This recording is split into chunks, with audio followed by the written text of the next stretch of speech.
Hi guys. Hi guys, Hi guys. I bought a new mic.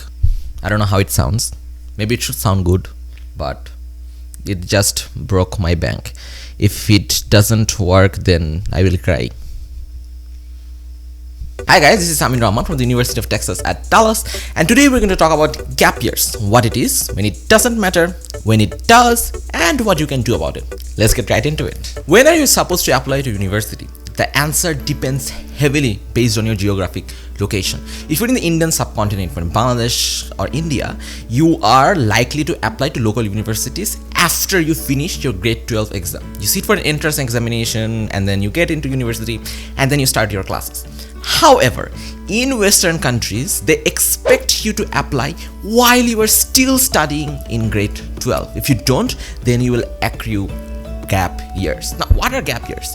It gets a little bit complicated. To understand, let's take some help from animation. Suppose you're a student who will graduate from high school in May of 2020. Now, you are a smart guy. You know that you have to apply early. You applied early and you got into university, and your classes will start on August of 2020. Between August of 2020 and May 2020, there is only 2 months difference. This is generally not regarded as a gap year. So you will have 0 gap years. That's the most ideal state, the most ideal scenario. However, if you graduated on the May of 2020 and had started classes on August of 2021, then there's a gap of 1 year and 2 months in your education. This is regarded as one gap year. And this goes on and so forth. Your gap years keeps on increasing as long as the gap in your education keeps on increasing. Now, the question is, are gap years bad? The answer is, it depends. Now, usually one gap year is not an issue at all. It is never an issue. You'll be treated just like any other applicant with like no red marks or black marks on your application. In fact, some colleges absolutely love gap year students. It shows that you have taken the extra step to fulfill yourself, to extra step to increase your skills and to grow yourself in the end. So that's not an issue at all. Hundreds and thousands of students regularly get into Ivies or other top colleges on a gap year. Not an issue, never is an issue. However, if the number of gap years starts to increase to like 2 or 3 or even more, it starts to become somewhat of an issue. First, let's try to understand a very crucial idea. Why do colleges want to see you do activities outside of academics? It's because they understand academics is not the only thing that's going to make you successful in the world. Immersing yourself outside of academics is very important as well. It helps you grow, it helps you learn many skills, it helps you develop as a human being. So if you immerse yourself in activities, it means that in the future, during college or after college, you'll probably do the same and you'll probably become successful. It's one of the metrics that colleges use to determine if you're successful or not. However, in gap years, if you were straying away from activities and if you were not so productive, it shows to the college that A, you're irresponsible, you're probably not taking education that seriously, and B, you will probably slack off during college or after college as well, which will probably not make you as successful as a human being. Hence, when it comes to gap years, colleges do not like them too much. However, gap years never mean an instant rejection. A, if you have a great profile, then your gap years may be easily overlooked. But B, if you can show logical explanations for your gap years, what you did during those time, how you developed yourself, how you grew yourself, maybe you pursued those ACS that you absolutely loved, maybe you volunteered in amazing places.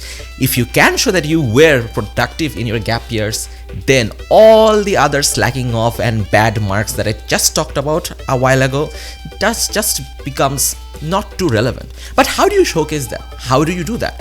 If you're applying through Common App, then there's a section in Common App that says why did you take a gap year and what did you do during those times. If you're applying without Common App, there should be a place that helps you do that.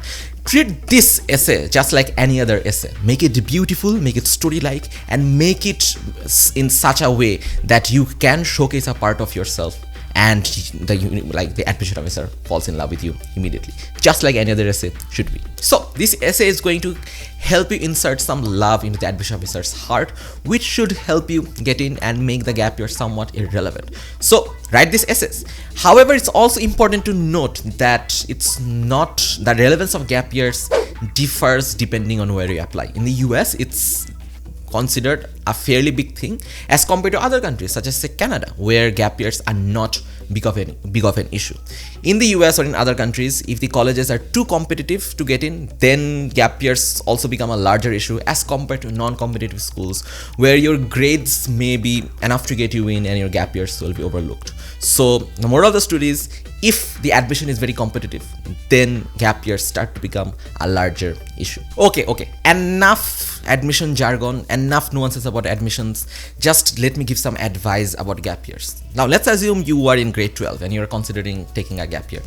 The question is, should you take it? The answer is a resounding yes for many people. For many people, taking that one gap year is like absolutely amazing. They will be able to pursue more extracurriculars than they ever dreamed of in high school, because now they have more time.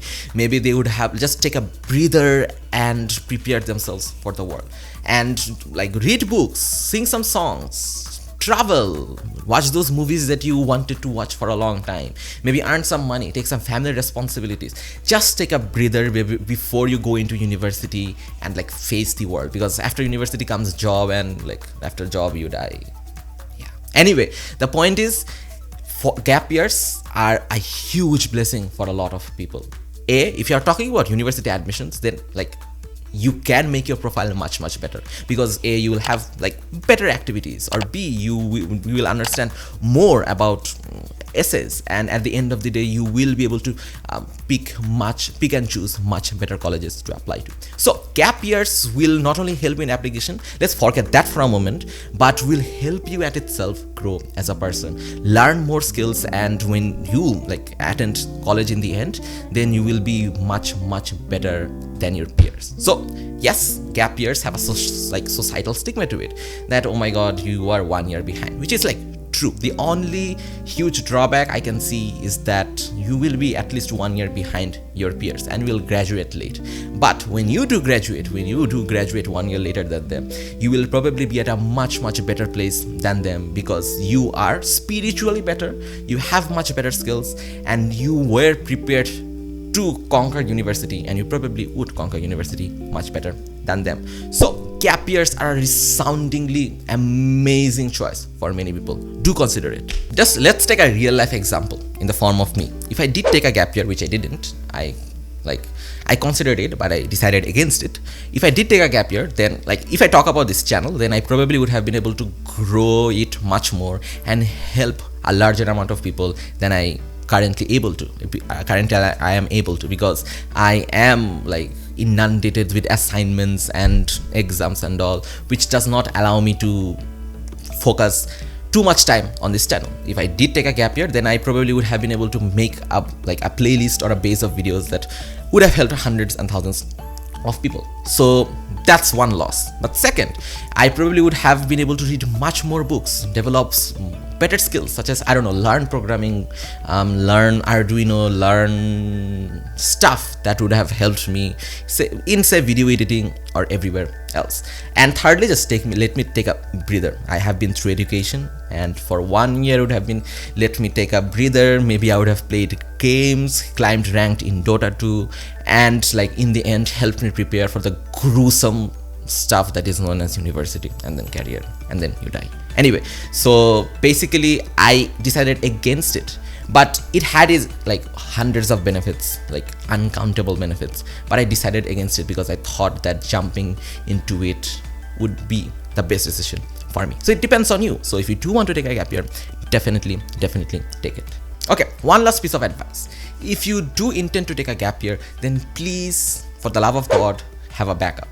Because like foreign admission is tricky. It's very problematic, especially if you need financial aid or scholarships. So if you bank your whole tertiary education on foreign admissions, then it may or may not work out. So keep a backup on your home country or somewhere else ready, because if it doesn't work out, you can go for plan B rather than wasting another year which you probably would not want. So keep backups and take a gap year. That's absolutely fine. Alright, my lovely people, that's it for this video. Thumbs if you liked it, subs if you loved it. If you want more content like this, definitely hit the subscribe button. I'll see you in the next video. Please let me know if this sounds better, if this mic sounds better. If it doesn't, then I'll probably return it, sadly, or just use it to make podcasts. Do let me know what do you want to hear me blabber about for 1 hour in my podcast. Anyway, see you in the next video, and do let me know. Bye.